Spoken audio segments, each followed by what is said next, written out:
what point did you convert to Buddhism and what attracted you to that? Years ago, probably 45 years ago now, when I actually decided that this was the pathway that intrigued me. I read this book. It was by Ramdas. It was called Grist for the Mill. And it was in the 70s, and I read it, and it was like reading something that I would not have written, but I understood what they were saying. And I could see the logic in it. And I could also see the difficulty ahead of me if I was going to follow this path. And I do a challenge, I will admit. And so I started reading about Buddhism.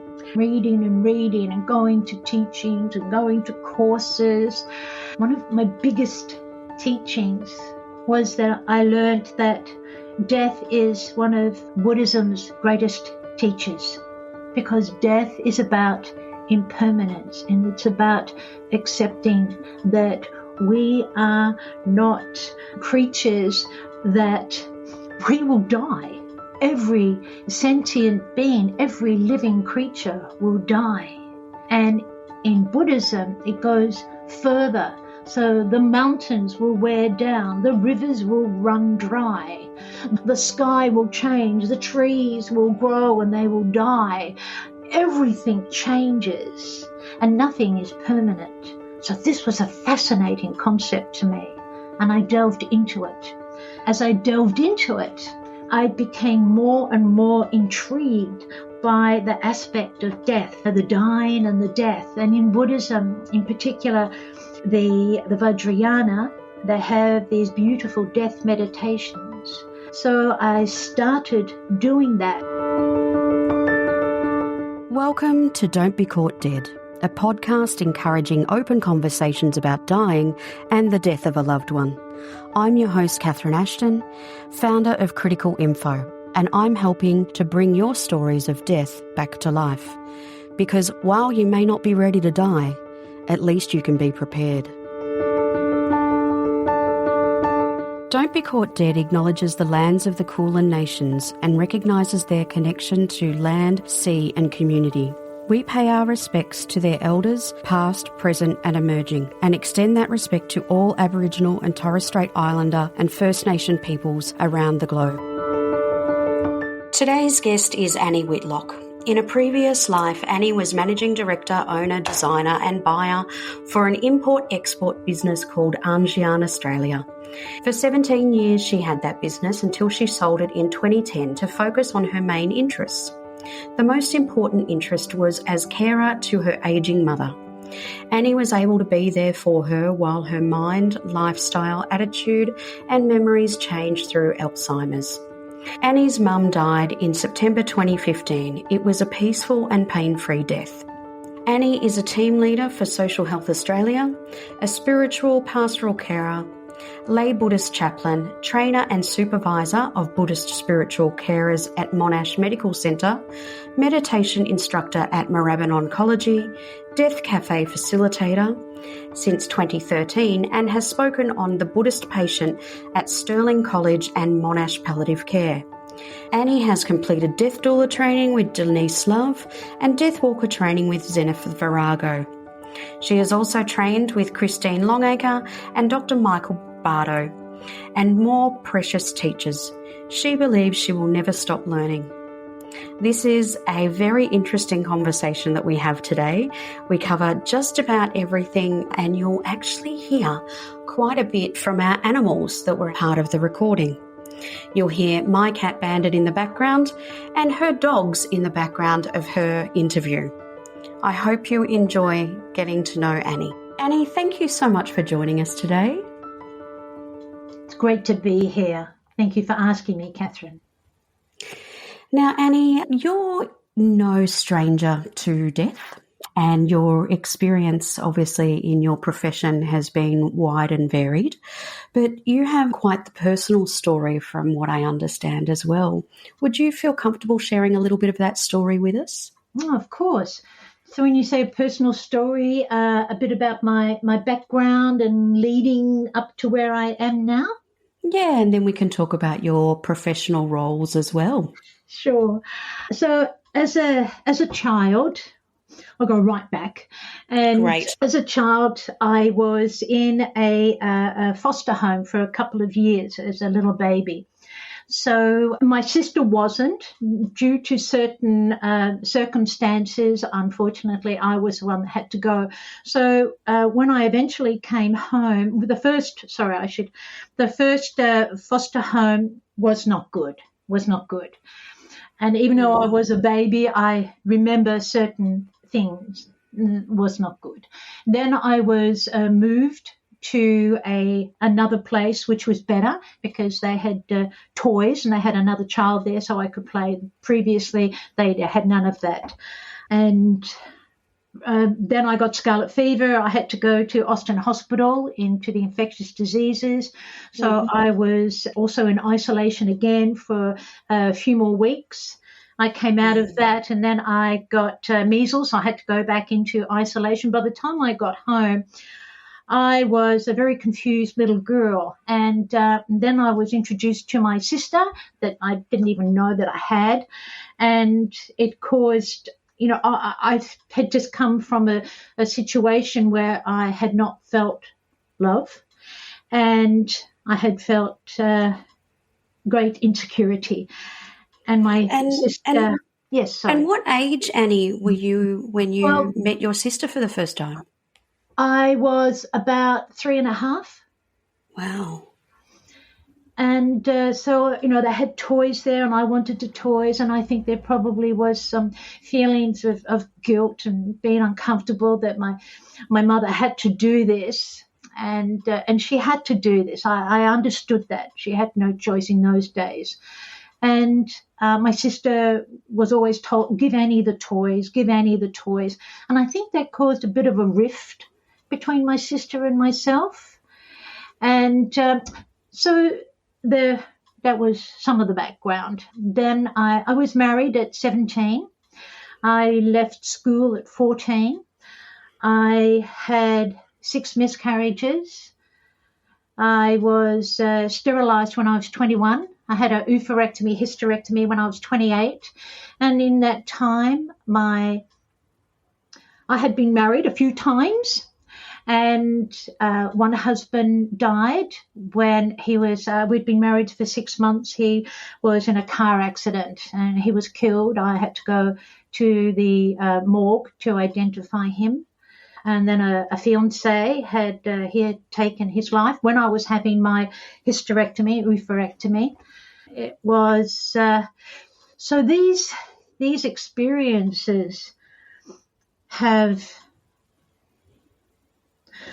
I say that they've broken my heart open. And rather than contracting, I have opened more. This is how it feels to me. So that I was a youth worker for many years. I worked with quadriplegics for many years. I was a practice manager for 15 years in medical centres. I've seen and I've experienced suffering and joy. And I always sort of lean towards the suffering aspect of it. And I wonder if that was because of my background. Sometimes we can't always explain why we are drawn to a particular experience.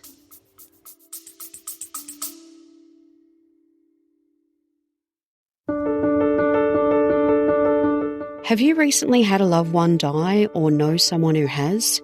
We recognise this time can be very challenging for you and you can feel quite vulnerable and not know what to do. We certainly didn't know what to do. That's why we have developed a resource for you called My Loved One Has Died, What Do I Do Now? This resource guides you through the steps you need to take in the first few hours, days, weeks and months after a loved one has died. A link to the guide, My Loved One Has Died, What Do I Do Now? Can be found in the show notes of this episode. Talking openly about death and grief can sometimes be triggering. If you find you need support, please reach out to our support services and the bereavement organisations listed on our resource hub. All links are in the show notes of this episode.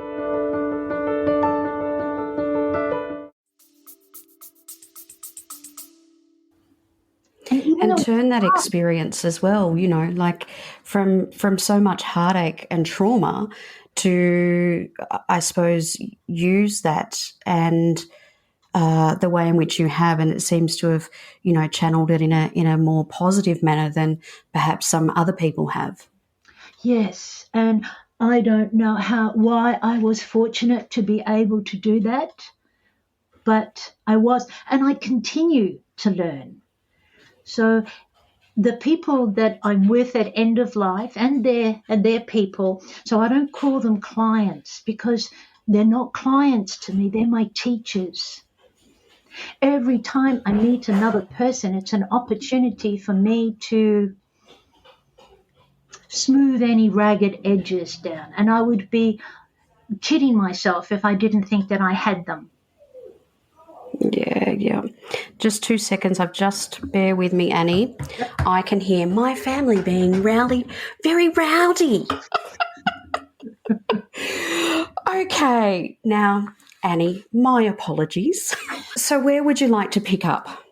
I suppose that the fact that you were fortunate that you've turned it into something positive for yourself. Okay. All right. So probably 4.5, maybe 5 years ago now, Sarah Krasnostein came to my place and we had a talk, and a wonderful talk. Went on for about like 4 or 5 hours. And this was for an article for The Australian. And after we had spoken, and Sarah rang me up a couple of weeks later and she said, look, I'm writing this book, The Believer. And previously, her first book was The Trauma Cleaner, which was an amazing book. Yeah, it really is, isn't it? You read it? I have. And she was actually a local Frankston woman. So it's very close to here. Yes. I mean, I'd read it.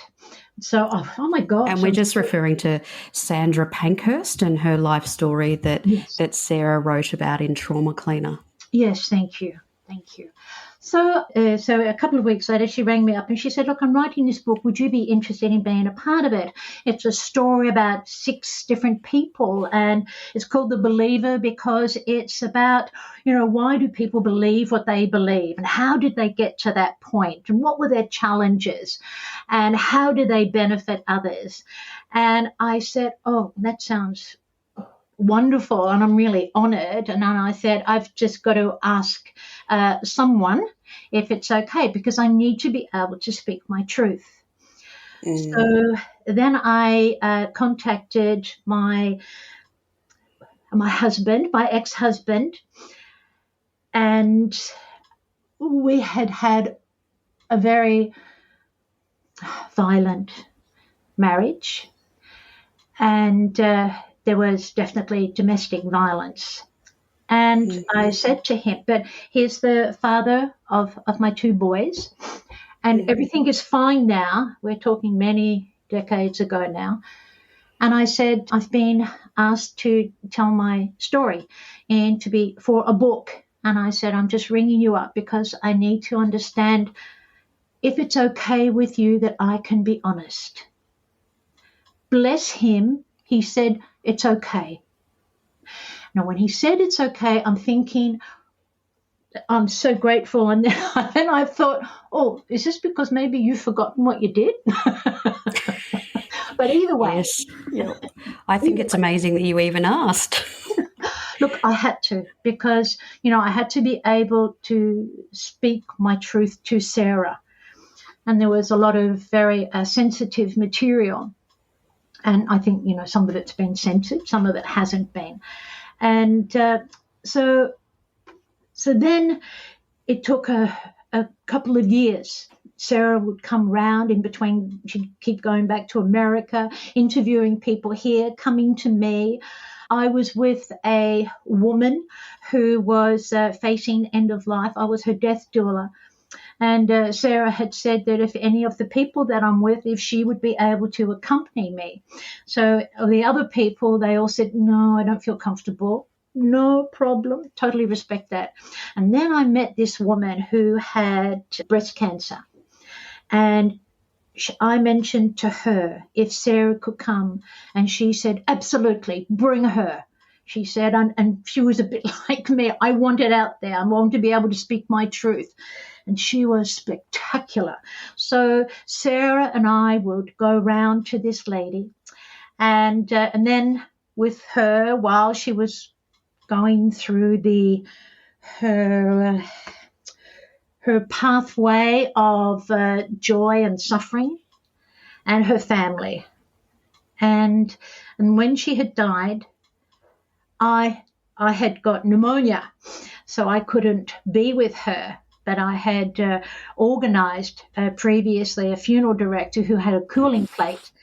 And anyway, that's a whole nother story. So being able to, it was so uplifting for me to not have to worry about, oh, can I say this? Is this appropriate? Whatever Sarah asked me, I told her the truth, my truth. Now, we all know that truth can vary according to the person. So what I see as my truth, another person may see it as not, because it doesn't correspond with their truth. But anyway, it was I was very honoured to be part of that, and also to have been able to open up. Sarah was a great listener. And she didn't just ask me questions. She shared also a lot about her own life and about her thoughts and her opinions. And I think this is why I was able to connect with her. So if I was to just have someone ask me questions and they weren't going to get into it with me, then it's just one-sided. Yeah, especially about that very in-depth process of writing a book. As you said, it was over a very long period of time. Yeah. So it's something that you have to share, isn't it? Yeah. So that was one great honour that I've had in my life. And Annie, just talking about that process that you went through, was the seeking of permission from your ex-husband, was that the thing that was the pivotal point where you go, okay, yep, I'm going to share all, because I don't. Were you really seeking permission from him, or were you seeking permission really for yourself at that stage? Really from him. I was okay, because I got quite excited and I'm thinking, yes, I'm ready for this. And all my life I've, little tidbits, I've released little things about me, but I've never been able to be brutally honest and vulnerable. Yeah. And so I think it was because he gave me the permission that I knew that I wasn't going to offend anyone by my actions. That was really important. And has that made your storytelling and your role in what you do easier, since you've actually had that opportunity to tell your story in its entirety? That's a good question, Catherine. I never even thought of that. But yes, I think it did. I think it broke the dam. Yeah.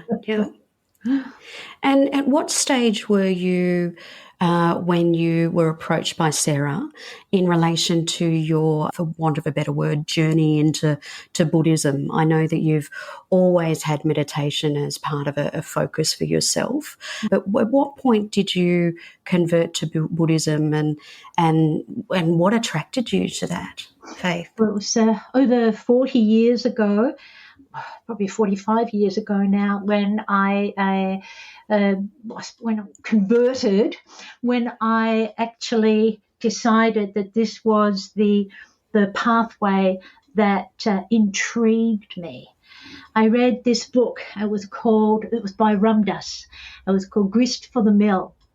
And it was in the 70s. And I read it, and it was like reading something that I would not have written, but I understood what they were saying. And I could see the logic in it. And I could also see the difficulty ahead of me if I was going to follow this path. And I do like a challenge, I will admit. And so I started reading about Buddhism, reading and going to teachings and going to courses. And one of the things that I loved about Buddhism, I say that it takes no prisoners. My study, I lean towards Tibetan Buddhism, the Vajrayana. So in Buddhism, there's the Theravadan, there's the Mahayana, and then there's the Vajrayana. And it's all interconnected anyway. There's the same teachings, but because due to cultural differences, they are practiced a bit differently to other countries. Mm-hmm. And one of my biggest teachings was that I learned that death is one of Buddhism's greatest teachers, because death is about impermanence, and it's about accepting that we are not creatures, that we will die. Every sentient being, every living creature will die. And in Buddhism, it goes further. So the mountains will wear down, the rivers will run dry, the sky will change, the trees will grow and they will die. Everything changes and nothing is permanent. So this was a fascinating concept to me, and I delved into it. As I delved into it, I became more and more intrigued by the aspect of death. The dying and the death. And in Buddhism, in particular, the Vajrayana, they have these beautiful death meditations. So I started doing that and realizing that how it was benefiting my day-to-day life. It helped me to look at life in a different way. So regarding mindfulness practice, it's an opportunity for me. I learned that I could actually see my confusion, recognize that this was inappropriate. I may not be able to do anything about it, but I can see you. And, okay, I'll park you for a little bit, but you haven't gone anywhere and I'm going to address you. So I'll give you an example. Perhaps if I had a feeling of animosity towards a person or anything, a political party or a American president. Just for example. And how do I deal with that? Because if I hate, that serves no purpose. In fact, all that does is it hinders my growth. So I had to start to learn to create a space between my judgment, my preconceived biases, and the actual reality. What is reality?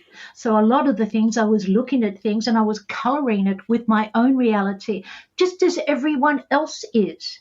Well, that's not reality, is it? But in Buddhism, and probably many other traditions also, took me to that reality, which made a lot of sense to me. Oh, thank you for explaining that, Annie. I really appreciate that. And how do you think that the role that the Buddhism has played in your role as a death doula? Sort of, how did the role as a death doula come along? You mentioned 45 years ago you were attracted and started your journey with Buddhism. When did when did being a death doula come into play? I understand that you ran your own business for a period of time. Yes. I ran a business called Angian Australia, and I was a designer. We were importers, exporters, wholesalers, and we sold around the world. And I designed products that represented positive symbolism from all world cultures and faith traditions. And obviously, death was one of those things that I focused on. So I had a magnificent creative platform that I could actually design these products and write what I thought was meaningful text and attach it to every product so that people would also understand a bit more about it. Hopefully, maybe learn a little thing as well. Yeah. And yeah, sorry. from there? So when I sold the business was on the 10th of the 10th, 2010 at 10 a.m. Oh, really? My goodness. Or the man who bought it, that's what he wanted. Really? Yeah. So I decided. So just before I sold, I had decided. I had it up for sale, and I knew that I had to change. I had to change my life because my business. Gosh, I mean, anyone who runs their own business knows that that's 24/7.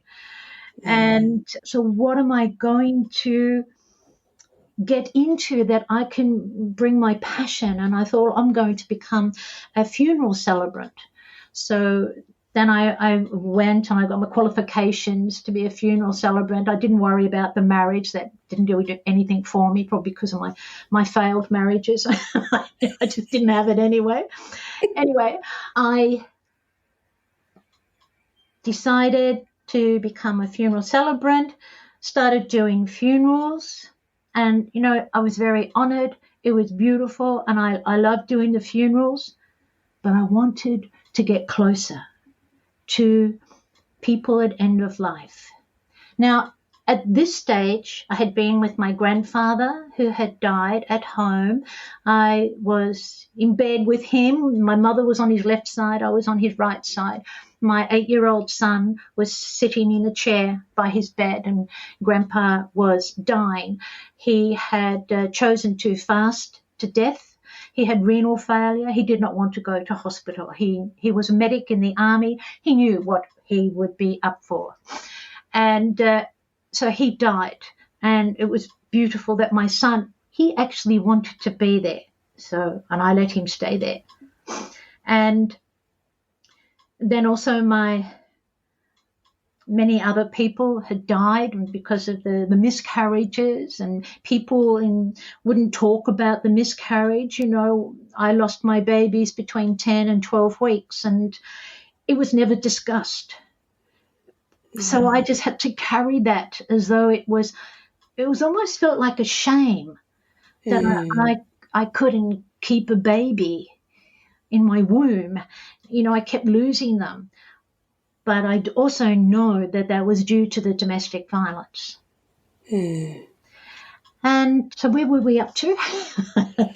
When you moved from being a funeral celebrant into becoming a death doula. So, yes, thank you. That's okay. Then I had to study.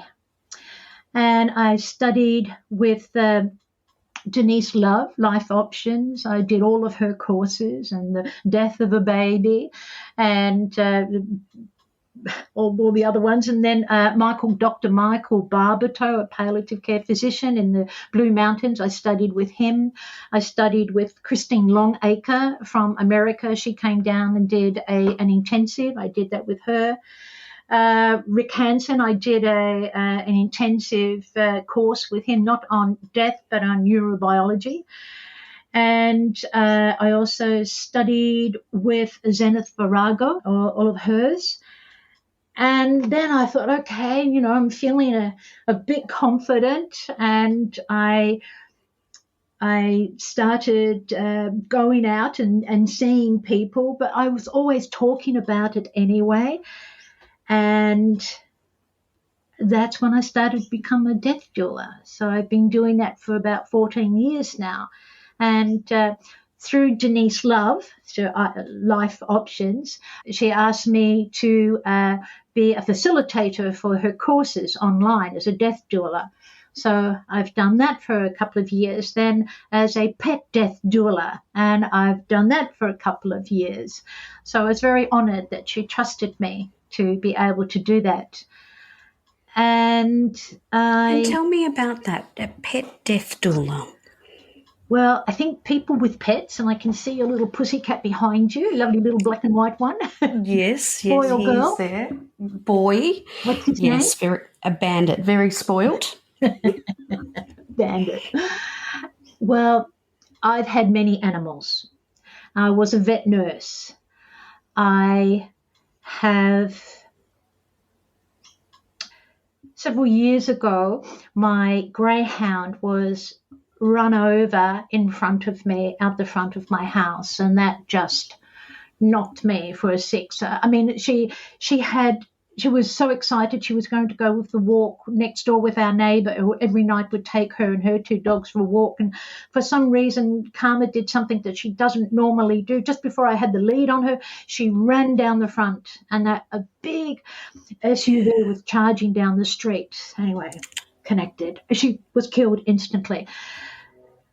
So there was a regret. And I'm saying guilt, but I knew that I had done everything possible. It was a fluke that this happened. Then I started fostering and adopting seriously disabled animals, and that's what I have right now. So I've had up to 6 at a time, and. The little girl I was going to talk about what I've got now, but so that led me to, because it's all about, we're all sentient beings. So in Buddhism, an ant, a slug, a little microbe, to the great big elephant are all worthy of my compassion and my attention so that they can live a good life as much as possible. And also, we're not good with when someone's pet, when their companion animal has died. Some are great, but usually not so good. And people don't feel comfortable explaining that my cat or my dog or my fish or my bird has died because they're not confident that they will be given the compassion that they so deserve. And that's usually kept very quiet. So as a pet death doula, encouraging people to speak openly about it, bring it out into the open, death literacy for animals as well, for humans and for animals. Because I think that that's something that a lot of people do hold within them is that grief associated when a companion animal does die. I know a nearby neighbour that has had terrible experience with, people just not understanding how much she is grieving and really understanding that it was as significant to her as a family member, anyone, human or non-human. So. Well, on Compass, on this Sunday, the 7th of March, they're doing a special edition about the death of an animal. Oh, so, fantastic. What we'll do is we'll put a link in the show notes so people can look at it. Good. I only found that I always read my age really late because I've got so many things to read, but then I found that this morning. Oh, that's great to know. Thanks for letting me know, Annie. So tell me a little bit about Social Health Australia and how you started working with them. Originally, I believe you were an associate director and then you decided to move to a team leader's role. Tell me about that aspect. Sure. Well, first of all, I'm not a committee girl. And when I was asked to be on the committee, I was very honoured. I thought, this is great. And I've always said before that I would never do another committee, but I did it. But okay, then I had to back off because I'm just not that kind of a person. I need to be in the front line. Yeah. So you know what your skills are. Yes, that's right. And I know what I'm comfortable doing. Yeah. And I know what I'm uncomfortable doing. Yeah, totally. Okay. I was about 4.5 years ago. Social Health Australia was under another name then. We started getting some funding, and we were training volunteers to be with people in the community at risk of existential and social isolation. And then last year and this year, we were focusing more on loneliness in the community, existential and social isolation. And then we moved to voluntary assisted dying. Then we incorporated bereavement support. And so myself and Joe and other people were training our valuable, precious volunteers about one of the main things, and I call it shut-uppedness, to practice shut-uppedness, shut up and listen. We're not going to go into anyone's place and tell them, you should do this, or I know what would be good here. No, we are with that person in whatever state they're in. If they want to cry, if they want to be angry, if they want to be, sad, we will be with them. Because I think that we come from perhaps a world, perhaps a society where we are not heard. And I must admit, that was one thing that was a big thing that I also learned from my family. Bless them. They were not good listeners, and were not good listeners. So if I wanted to say something, I either had to shout above everyone else or keep quiet. And a lot of the time I just kept quiet. And then that keeping quiet became part of me because so many people interrupted. So many people would tell you without being asked what you should do. And when I was younger, I didn't have the skill set or the confidence to tell them to bugger off. But now I do. But a lot of people, they're very polite. And because it's so normal that they just go along with it. And then I hear about it afterward. Oh, this person said, do this and you should do that. Especially when someone has been diagnosed with a terminal illness. Not all, but many of the people who seem to know what's right for them come around and they tell them all the things that they should do ad nauseum. And then the person will confide in me that this is really hard. People are telling me to do this and do that. And I've seen a lot of ways that it can go pear-shaped. And so then I would bring up the difficult conversations. And sometimes it can be a bit confronting. So it's really important the way. So now we were talking about team leader. Now I'm talking as a death doula. So I'm deliberately trying to confuse you and your listeners. No, your approach is perfectly fine. I think it's an indication of how your manner is regardless of what hat you're wearing, Annie. And I find that interesting when you're talking about people who, when they're diagnosed with a terminal illness, other people feel the need to fill that quiet space.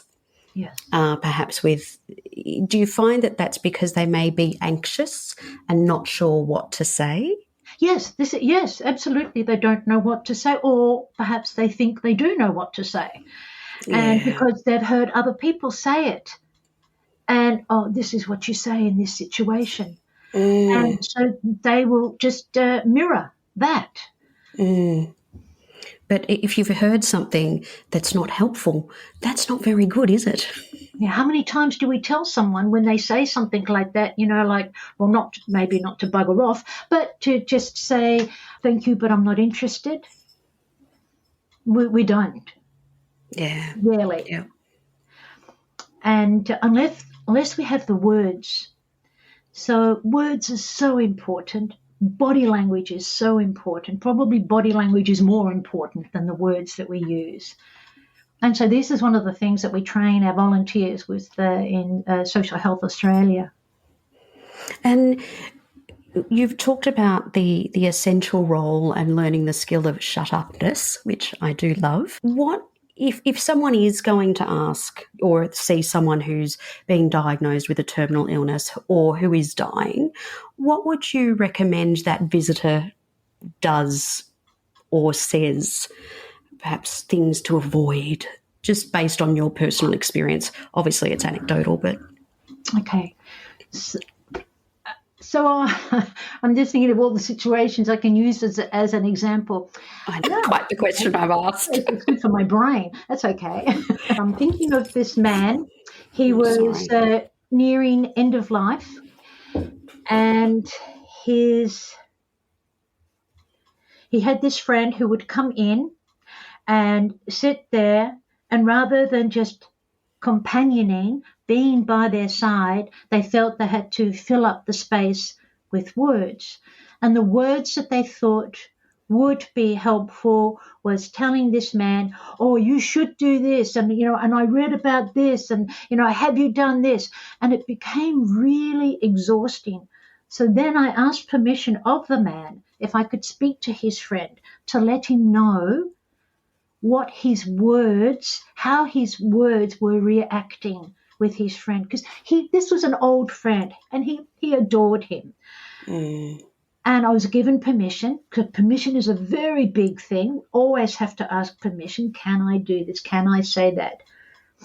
And then I spoke to his friend, and I was a little bit nervous. I didn't know. I mean, I'm a stranger to this person, and here I am telling him what he could do. And he got it. And he said, I just didn't mean it like that. Because then the good thing I always say, have you ever had anyone said to you what you should do? And I didn't have to say anything else, because I could tell by the look on their face, yeah, they got the point. Yeah. And how many of us have been through that ourselves? Yet somehow some of us just slip into it because we don't know the alternative. Which is why, we talk about death literacy. So it's how to talk about it leading up to someone's end of life, after, when we're with their people. And there are certain things that some people say, so many, I'm sure, and your listeners would know, oh, now they're with God. And okay, now if that person was not religious, they would get annoyed with that. Or now they're in a better place. Now they are in... I can't think of all of the things right now that people say that are really inappropriate. At least they had a good life.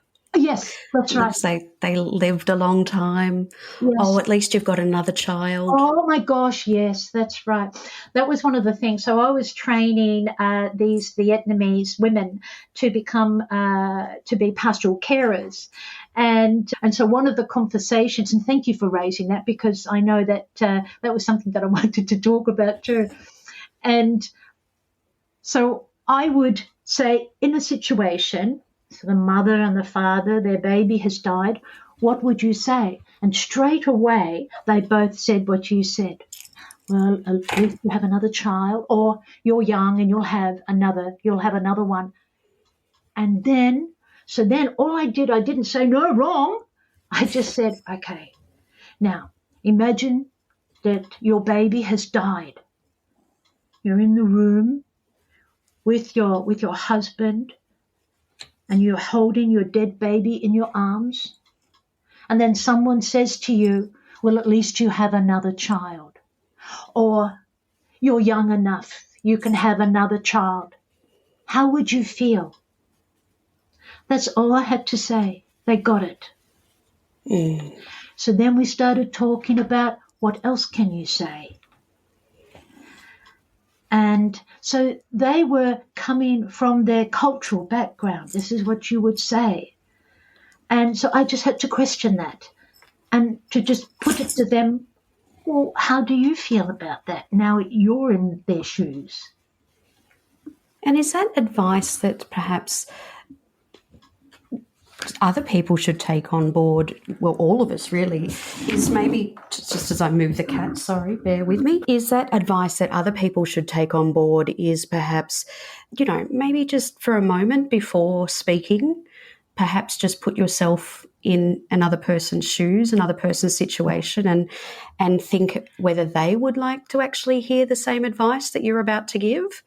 Is that perhaps a good filter? Yes, I think that's great. But I wouldn't use the word should. I would say can. This is what Great. they can do. Yeah. I go when I hear the word should. No, that's really good, because again, it brings us back to things that we need to be aware of, that just we fall back into old habits when we're having these discussions. Yes. I think that put yourself in that position. How does it feel for you? Because then I will understand how far they can go. If this person does not have the ability to have insight, that means I will need to use another trick to get them to see, to have some insight into their actions and how it can affect another person. And that's a good segue, I would say, into your role as a team leader with Social Health Australia, and that role of training people in certain circumstances. But it's not really the only time that you've been in that capacity as an instructor or trainer. So I've just got a list here of different things that you've done, Annie, such as the meditation instructor at Moorabbin Oncology. You've also spoken at Stirling College and Monash Palliative Care about the Buddhist patient. That's a term I haven't heard before. The Buddhist patient, what is unique about a Buddhist patient? And can you just explain that a little bit for us, please? Sure. Well, as I said, in Buddhism, death is our greatest teacher, because it reminds us that we will all die, that we are finite creatures, and that when we die, one of the most important things is for our mind to be in as peaceful a state as possible, for us to be as calm as possible, if possible, of course. Then we would use the meditation. Sometimes it depends on the individual. A death meditation can be very beneficial, or not. It depends on the individual. After someone dies, I'm going to be going a little bit backwards and forwards here.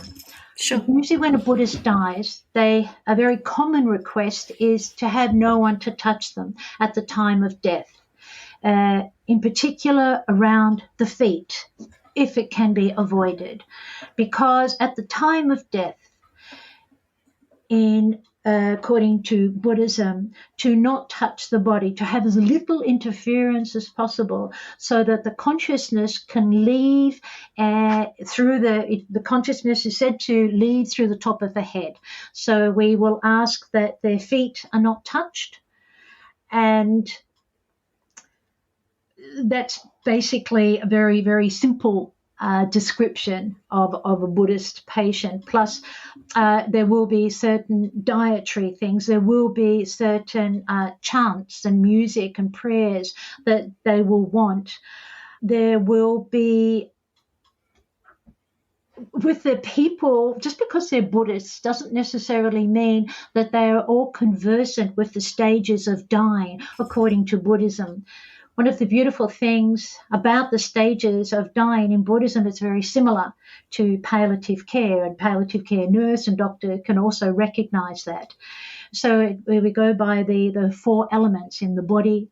So when the earth element is the first one to go, to leave the body, and that's the weight of the body. We feel a weakness. We cannot lift our heads. We cannot talk. We cannot lift our arm. We just sink into the mattress.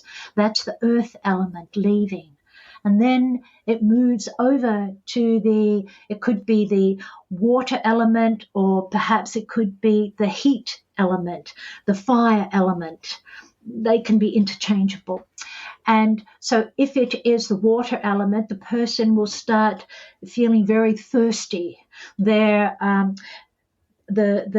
blood and the things that will be, and their urine and all of the fluids in the body all stop working as they did when all of the organs were functioning. Now the organs are shutting down. So the water element that's the dryness of the mouth. And obviously, usually when someone is dying, their mouth is quite open because they have that oxygen hunger. And so I explain that to the people. Then it will be the heat of the body, and as I said, the heat of the blood, the heart pumping, and when that leads, and then the last element is the element of air, our last exhalation. And so often I will say to people, so this is the full circle. When you were born, you had your first inhalation. And now you are dying, you will have your final exhalation. And that helps them to understand. Now, some Buddhists do feel comfortable with reincarnation.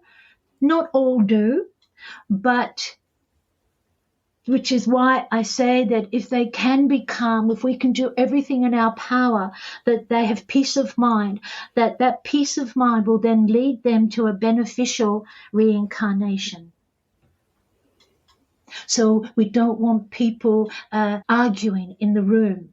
We don't want people crying out loud or begging them, don't die, don't die. You cry, of course we can't help that. But, and no family conflict, because that's the last thing that a dying person needs.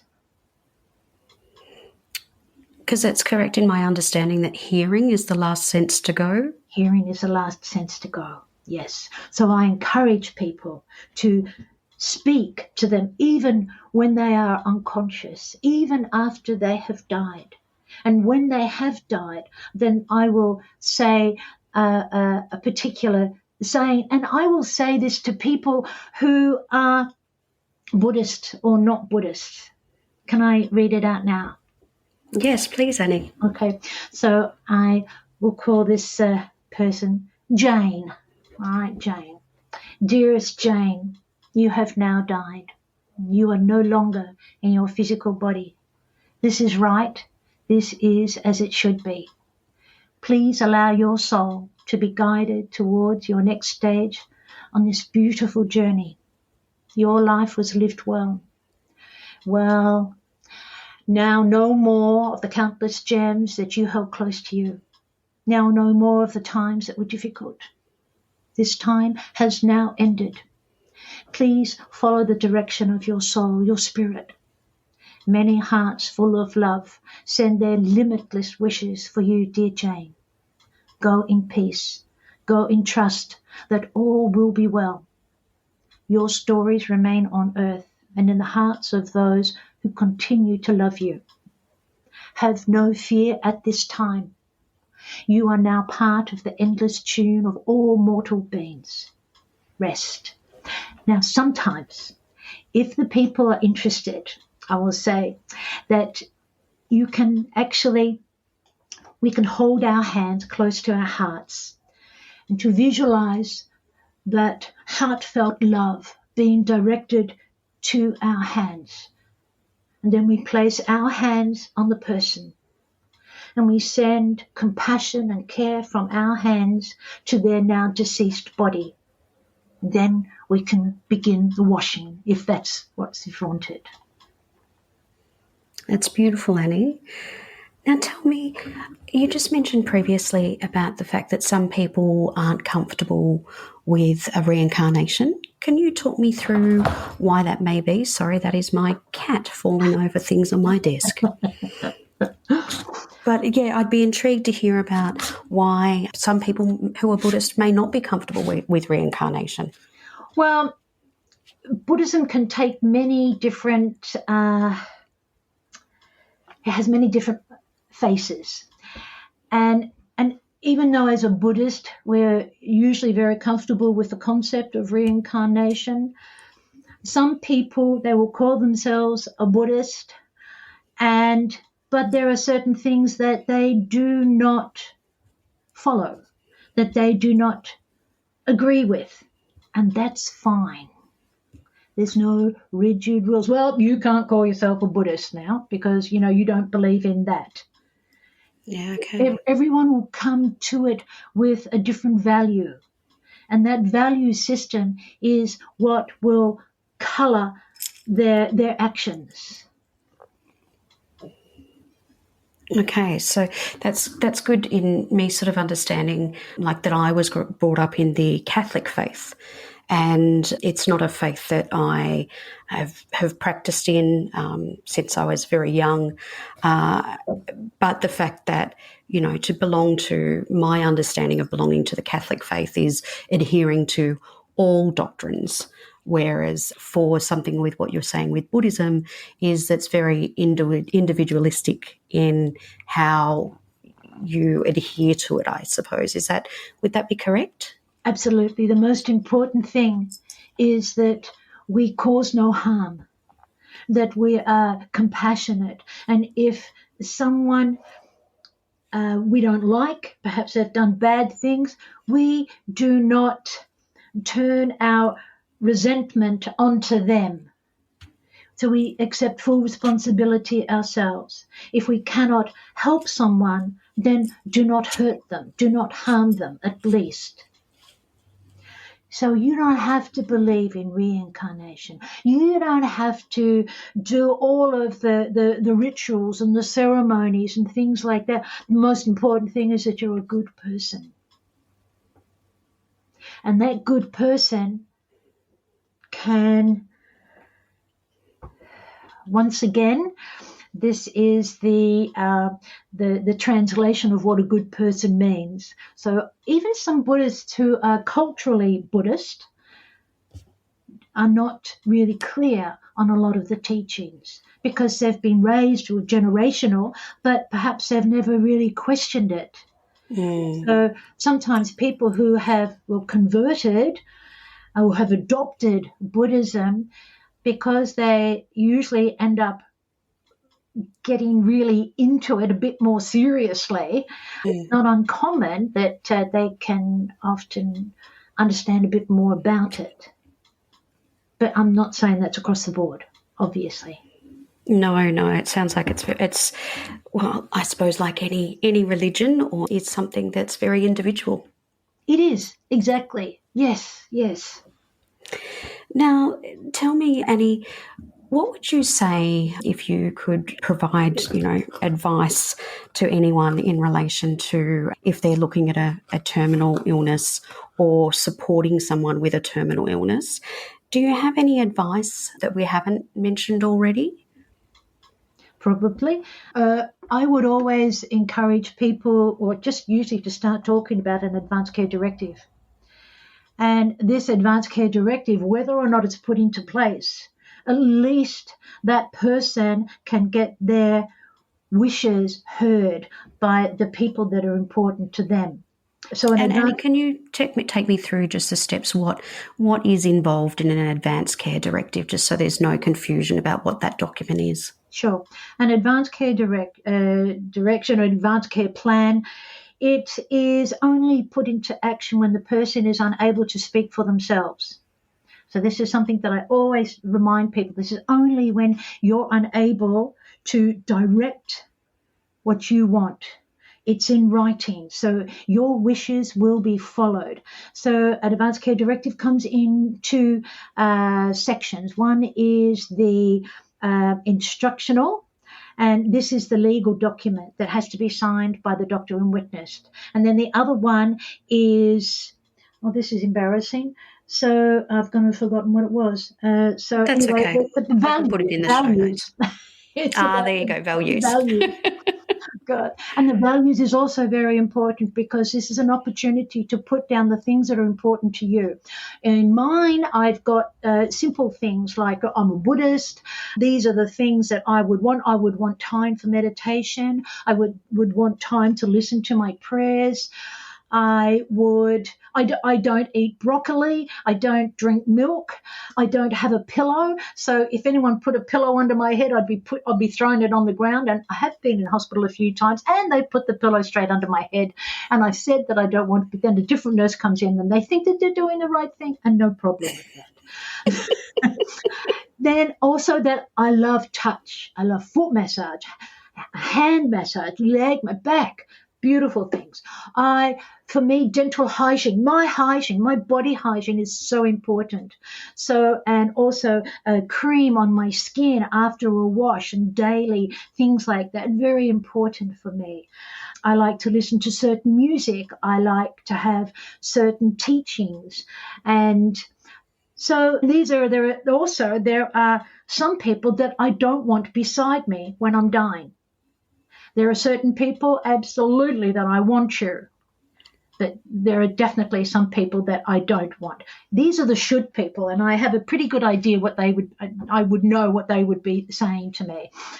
But when you're dying, you don't really have much control. You can't tell someone to bugger off. So, although some can, I have had that.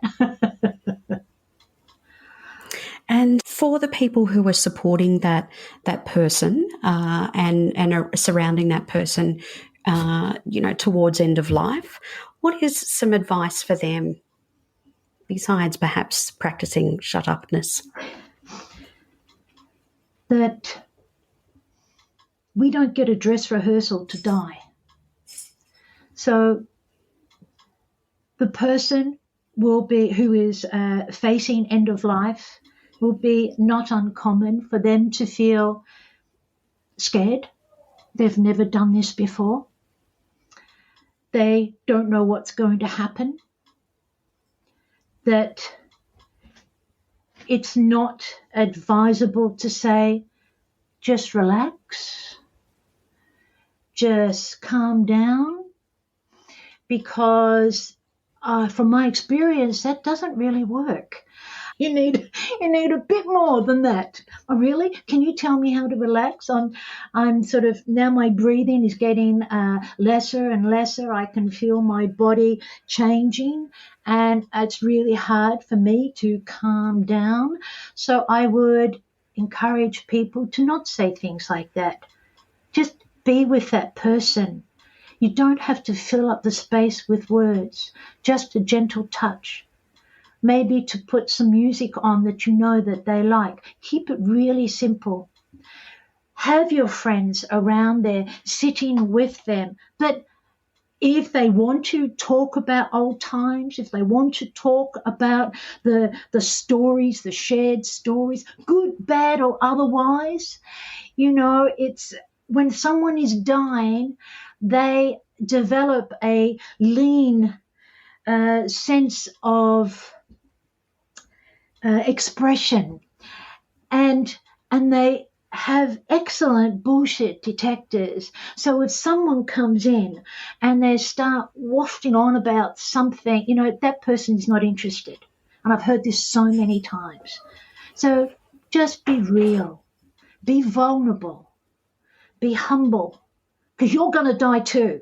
So you might as well get something from this experience.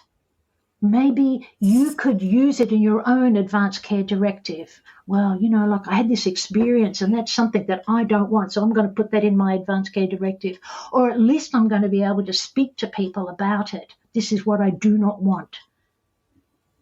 Some people find it really difficult to think of things that they do want, but they don't seem to have much trouble in figuring out what they don't want. And maybe is that a good place for people to start if they don't know? Yeah, exactly. I mean, how many of us contemplate that time when we will have no control over our body and the circumstances and the outcome? It's a bit alien, isn't it? Yeah. And if it's also hard to think about that really personal time of death, maybe people could think about something a little bit more removed, and the funeral service. What did they like, or what didn't they like at a funeral service that they attended? And then perhaps, become a little bit more intimate with detail from there on in. Well, I know as soon as I usually see the person, and usually, the first time that I meet them, I will ask, do you want, first of all, we agree on the language. And I said, are you okay if I say death and dying? And I've never had anyone say no. I said, because then they pass, or when you're gone, or something like this. And I said, we both need to be on the same page. So if I say something, we both know what I mean. And if you say something, we both know what you mean. So then I will ask them, have they decided if they want to be cremated or buried? It's not unusual that they have never had this conversation. Yeah. And their people, sometimes I will ask them, does so-and-so want to be cremated or buried? Well, we've never had that talk. And I've seen some really unfortunate situations when the person has died and their people, they don't know what they wanted because it was never spoken. We don't know what mum or dad or my brother or my sister, we don't know what they wanted. So they've got to try and think of what that person would have wanted, and they feel, what if it's not what they wanted? So this is why speaking about it is so important. Then funerals, we can have so many different kinds of funerals. Now, Beck Lyons was great when you gave that interview just recently, because she is a master of home funerals. And a beautiful, beautiful woman. And I have seen many beautiful home funerals, and even hybrid, that the body can come home from their nursing home, from palliative care, from the coroners, and they can come home to have a vigil, so that all the important people to that person come around. And maybe they sleep in the same room with them. Maybe they have a party around them. Whatever that person would have liked, then they could do that around them. And also, there's the benefit of a living funeral, a living wake. Now, I've been involved in a couple of these, and they have been so precious that Sarah and I went to this lady's one. She had, because I suggested to her a living wake, and she loved the idea. Oh, that was something that she could get into, and her friends, And she had the most beautiful one, a 5-star one. And then this other lady, an elderly lady, and she had just a really casual one, but they were both beautiful. It's inviting people to come and to share their stories with the person who is going to die.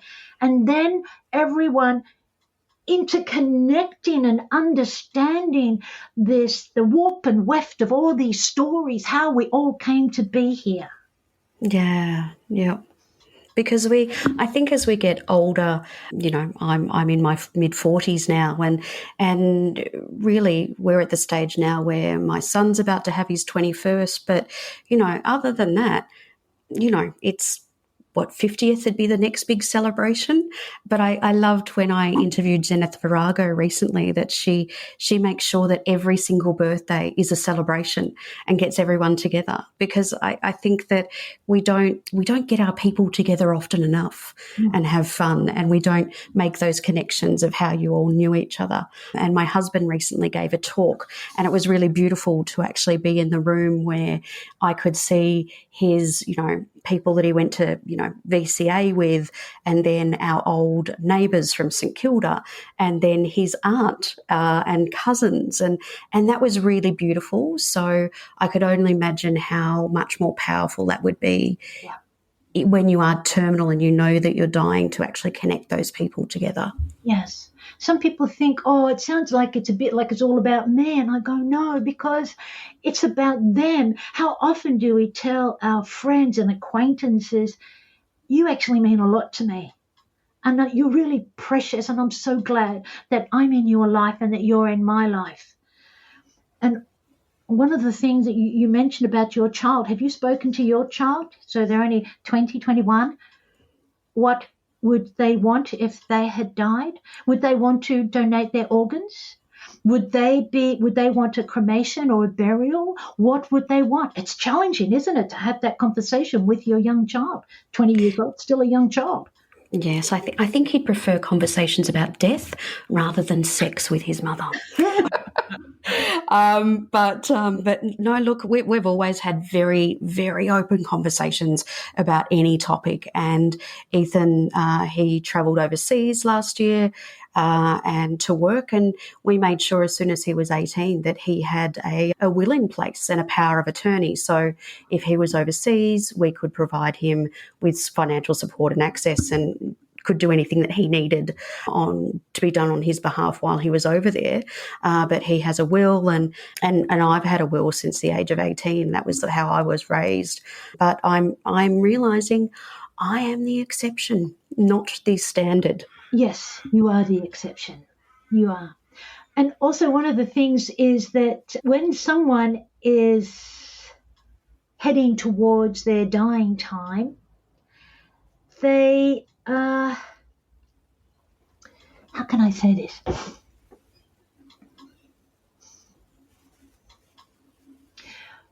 How many times do all of these people come out of the woodwork when the person is maybe got a week to live? They're so weak and debilitated, on drugs, and all these people start coming in, saying goodbye and sitting with them.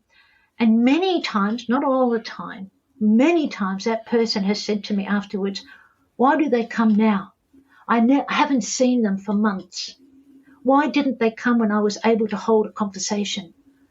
Why now, when they're just weak and all they can do is manage a little grin? Have you ever had anything like that, Catherine?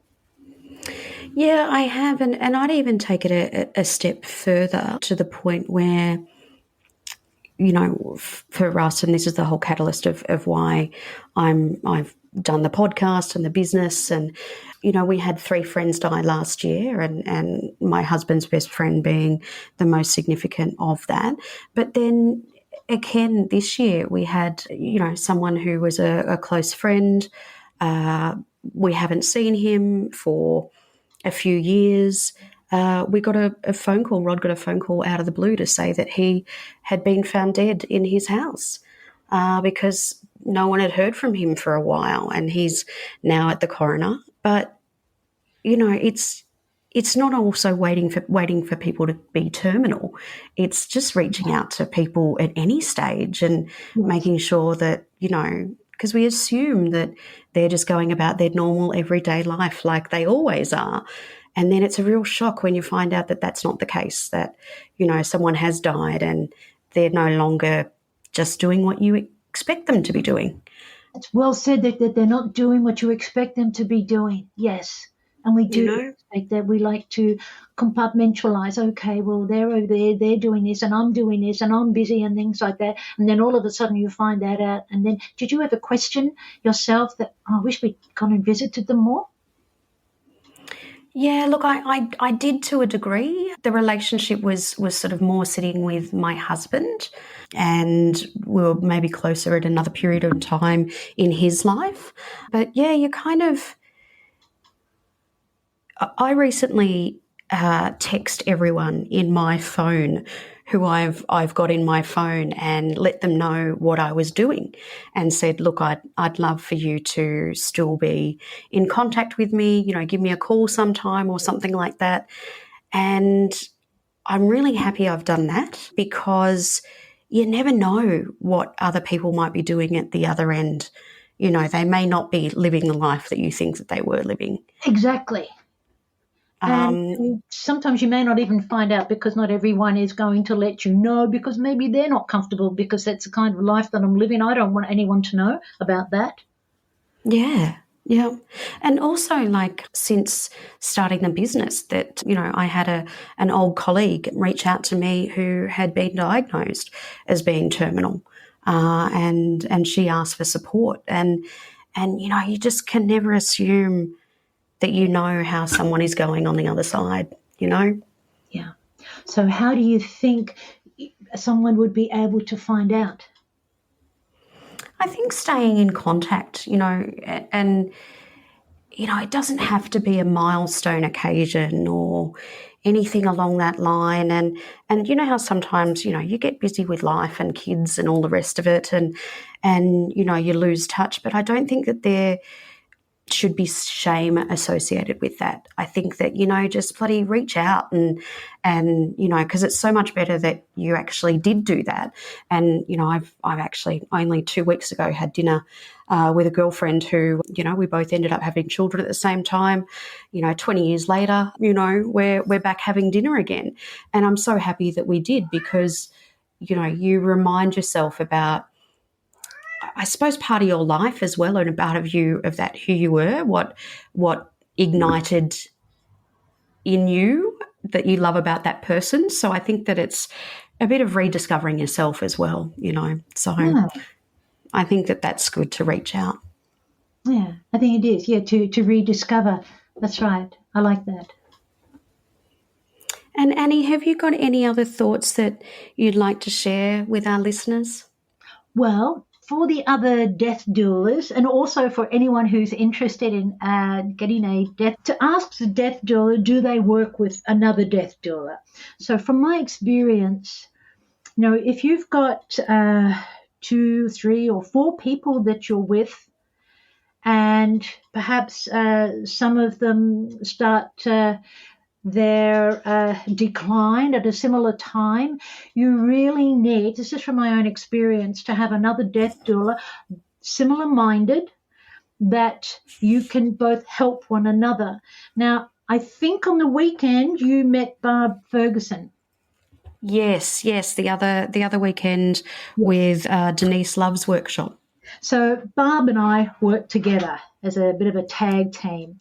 And so after I've had 3 spine operations, so after my last one, I can no longer do the washing of the body and the dressing of the body. So, Barb will do that.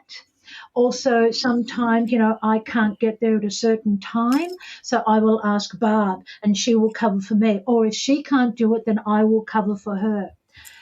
And so then there is that, I think it's really important to have that seamless transfer from one person to the other. So we will meet people sometimes together.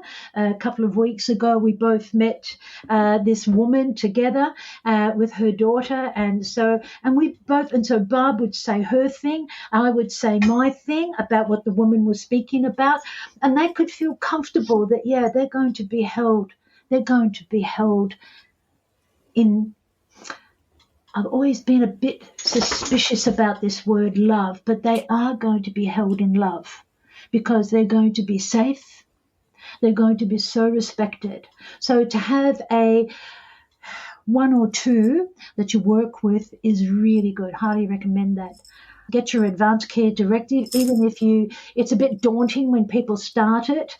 But just to start opening up the conversations once a week, once a month, have a round table with your friends, your family, your neighbours, and say, okay, and this is when you'll usually find out about the things that went pear-shaped in other people's lives. It'd be really good to go, oh, yeah, I can relate to that. I don't want that either, so I'm going to write that down. I think I have prepared for my own death. So when you come in the front door, on the right-hand side, I've got for medical emergency and A4. And then I've got my advanced care directive. I've got my body donor, form. And I've also written a letter for the body donor when they take my body, if I am accepted. And it's got my will, it's got all my animals, it's got the people to contact. If this happens, contact that person. It's got my executors. Everything is there. Doesn't look pretty, I must admit, for interior decorator, but it's very functional.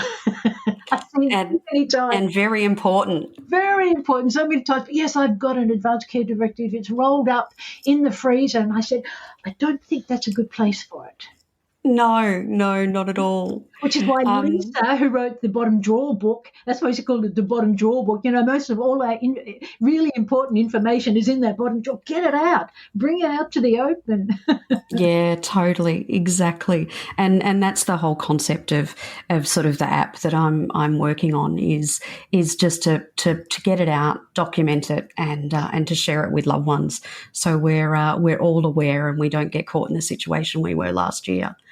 And just on that, Annie, I just noted that what was in that pile of papers then was a letter to your body donor. Ah, yes. You can't just drop that and then not explain that. My mum actually donated her body. And when they had the memorial at Melbourne University, I saw these young medical students standing up, and most of them said this was the first time that I had actually seen a dead body. And, Wow. And I'm so grateful that this person gave me permission to use their body for medical science. And I'm thinking, how can it be that a young adult, so many of them have never seen a dead person before? So I wanted to let them know a bit about me. So I wrote this letter, and I hope that it will go with it's instructed. They will have to take it with my body. Oh, that's great. And so that they will read it. And I've been very open in it and very vulnerable. And I was very honest. This is the life that I have led, and now I offer my body to you, and may it serve some purpose, so then that I can still benefit others from my death.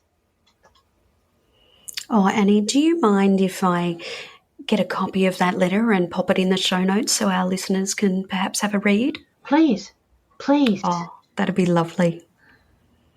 Annie, I can't thank you enough for your time today. It's been an absolute pleasure. Thank you, Catherine, and lovely to meet Bandit.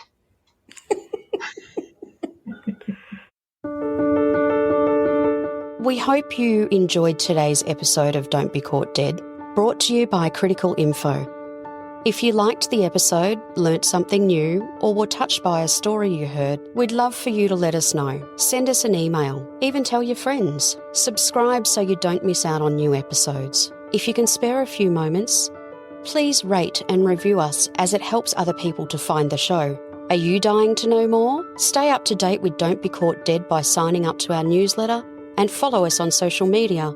Head to don'tbecaught.dead.com for more information and loads of resources.